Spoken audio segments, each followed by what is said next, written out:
My name is Anna. I am 34 years old. I live in a small town called Maple Hill. It is a quiet town with friendly people, big trees, and small houses. I live in one of those houses, painted yellow with white windows and a garden full of roses. I am married to a man named Ethan.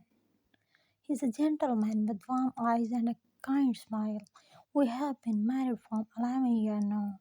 Ethan thinks I am a simple woman with a simple life. And I work in a town library. I help people find books. I read stories to children every Friday afternoon. I love my work. The smell of old books makes me feel calm. The laughter of children makes me feel alive. I then think I grew up in a small village far away. He thinks my family lives there still living simple lives like me.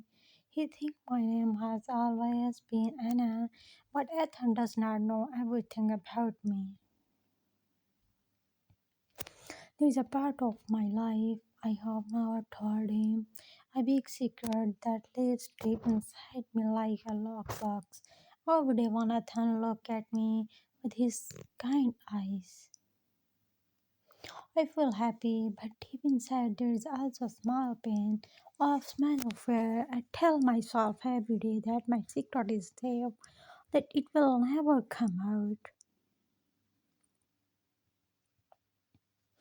But some nights when I cannot sleep, I see my old life in my dreams, and then I wake up shaking, hoping Ethan will never know who I really was.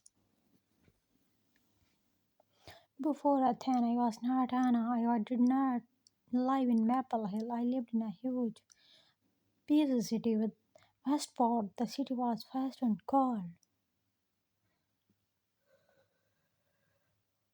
The people were always in a hurry. Nobody smiled, nobody sacred. I did not work in a quiet library back then. My name was not Anna. It was Maya. Maya had no peaceful house, no garden of roses, no kind husband. Maya was alone in that city. He had no family. She had no funds she could trust. She worked for a man named Mr. Ken. Mr. Ken was not like that. Mr. Ken was cold. He wore dark suits and shiny shoes. His eyes were sharp like cannons. He never shouted, but his quiet voice was scary than shouting. I did things for him, like hide boxes. I made calls. I went to plays at night when I should have been sleeping. I never asked questions. I needed the money. I was young and alone every night. I told myself it was just right, just small errands. But my heart knew it was wrong. I felt like a shadow moving through the city.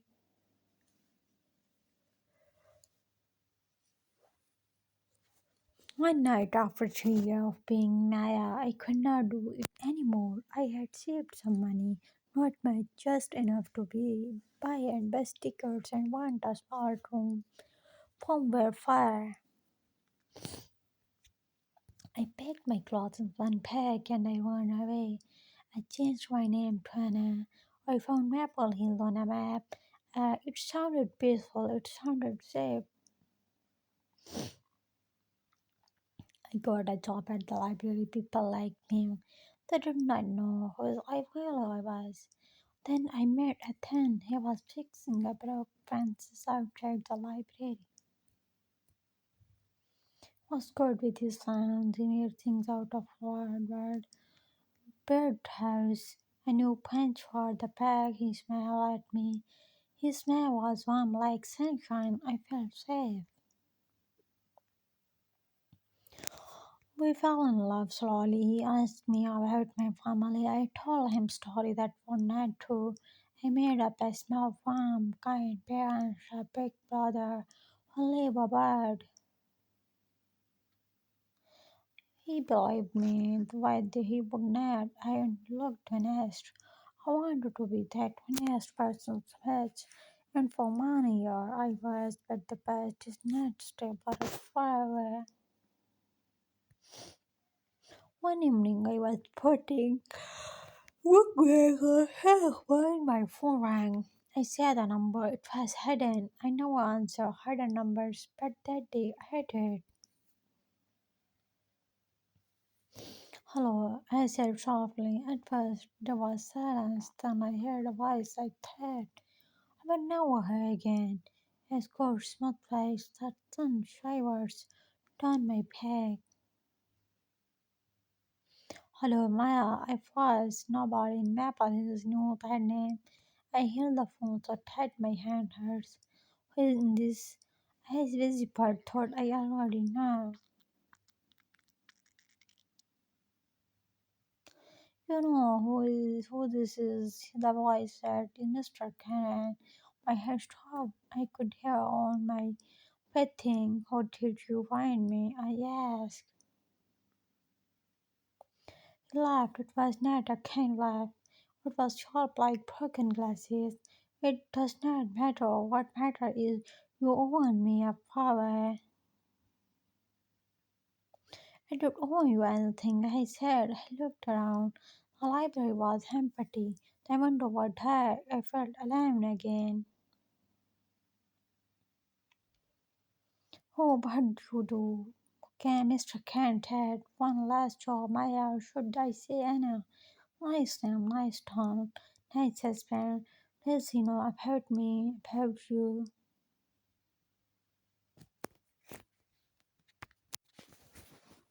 My chest hurt, my legs felt weak. Please leave me alone, I said. One job, Maya, one small job, or your sweet death and will learn everything about little Maya from the city.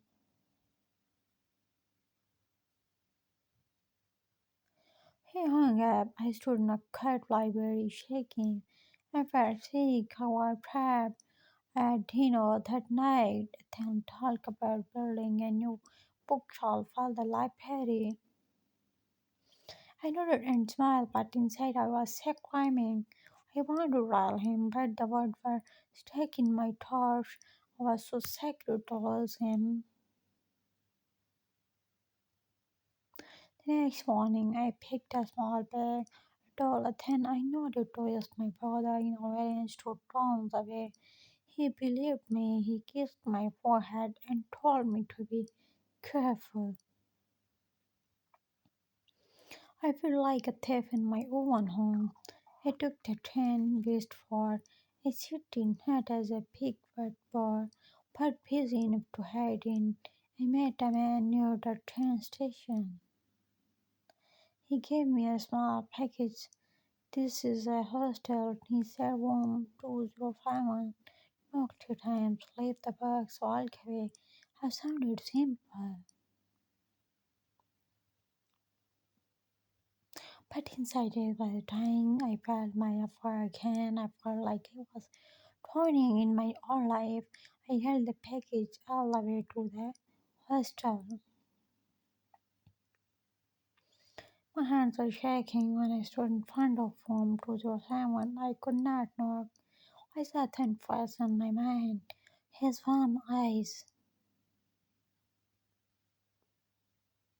His trust, I could not do it. If I kept some of these books, they would own me forever. Next time, they would ask for more and more.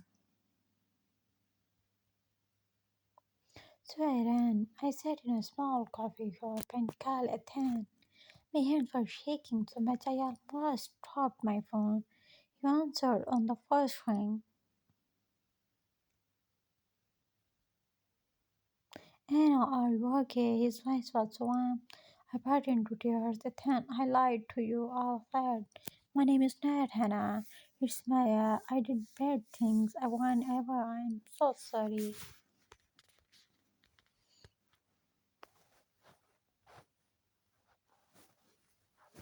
He did not hang up. He did not shout. He just said, where are you?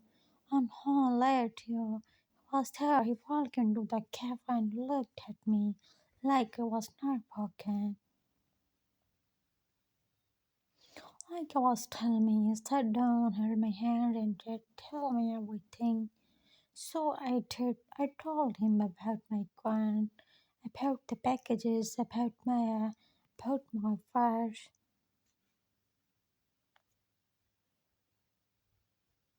When I was done, I looked at him, waiting for him to stand up and leave. But he did not. He kissed my hand. While handle is chatter, he said, "We're not alone." When my phone rang again, Ethan answered. Mr. Khan voice was cold and sharp, but Ethan did not shake. "Sorry from my wife," he said calmly. "If you call again, we will go to the police," I thought.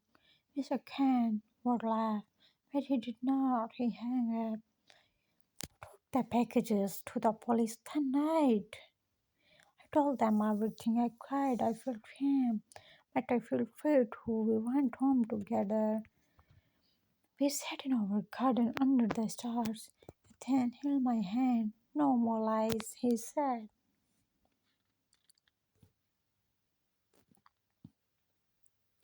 "No more lies, I promised." The next week, I told the head librarians my real name and my story. I was so scared she would fire me.